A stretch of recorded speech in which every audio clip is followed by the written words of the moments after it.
Salut à tous, c'est Steven et aujourd'hui je vous présente un Twixidia que vous étiez nombreux à attendre. Il est enfin compatible avec iOS 7, c'est Alt Keyboard dans sa version 2, ce tweak qui vous permet, vous le voyez, d'avoir les chiffres juste au-dessus des lettres, en plus des caractères spéciaux du clavier alternatif.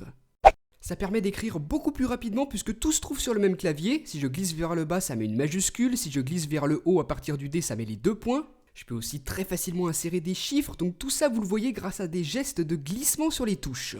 Tout ça, vous allez pouvoir le paramétrer, donc ça se passe ici dans les réglages et dans la section dédiée à Alt Keyboard 2. Donc là, vous avez 3 sections, on va commencer par la première, celle du clavier. Vous pouvez choisir d'afficher les raccourcis dans le clavier alphabétique, numérique ou encore dans les caractères spéciaux de manière à ne plus avoir besoin de vous rendre dans le clavier alternatif pour entrer les caractères spéciaux, vous le voyez.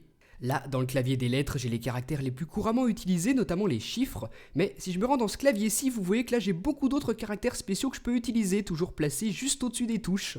Ensuite, dans les réglages, vous avez la possibilité de choisir ce qui va se passer suivant si vous glissez vers le haut ou vers le bas à partir des touches.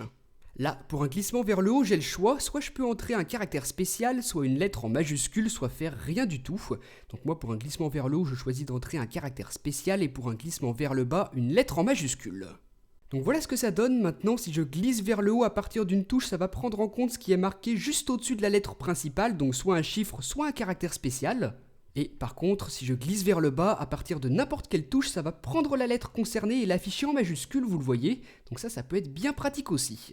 Maintenant, dans cette section ici, dans les réglages du tweak, on va retrouver des fonctionnalités qui concernent le curseur. Donc là, j'ai coché la première option et maintenant, au lieu d'utiliser la loupe, celle-ci qui n'est vraiment pas pratique et pas du tout précise, eh bien je vais avoir une autre solution, toujours avec le clavier, regardez ça. Je peux tirer cette petite languette ici pour remplacer le clavier par cette vue, un zoom sur le texte et sur le curseur auquel je peux aussi accéder par la droite. Donc c'est vraiment efficace, ça vous permettra de placer vraiment précisément le curseur à l'endroit où vous le souhaitez dans le texte. Au lieu de la première option, si maintenant je coche celle-ci, j'aurai toujours cette même fonctionnalité, mais l'affichage sera différent, vous le voyez, avec une bulle avec toujours un zoom sur le curseur et le texte. Et si je sélectionne la troisième option, ce sera la loupe classique, mais accessible de cette manière en glissant sur le clavier.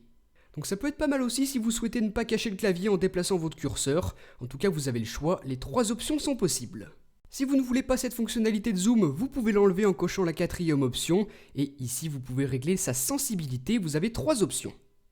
Ensuite, vous l'aviez peut-être remarqué sur la barre espace, on a une flèche vers le haut, ce qui signifie que vous allez pouvoir glisser vers le haut à partir de la barre espace pour afficher ces 3 options, les 2 de sélection et le coller.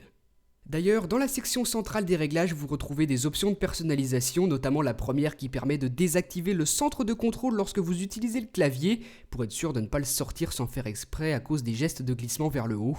On peut aussi centrer l'option de collage sur la barre espace et désactiver le pop-up après une sélection totale. Pour finir, là, vous pouvez par exemple désactiver l'autocorrection ou encore afficher l'option qui permet de revenir en avant ou en arrière.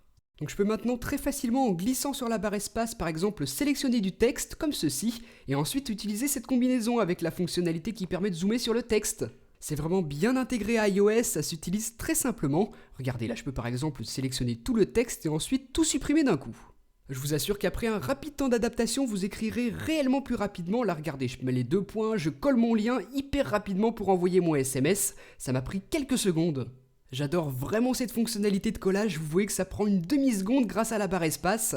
Ça s'utilise très bien à une main, qu'on soit gaucher ou droitier. Et admettons que vous tapez du texte, que vous vous soyez totalement trompé, que vous voulez revenir en arrière, vous pouvez ici glisser sur le haut pour annuler toute la saisie.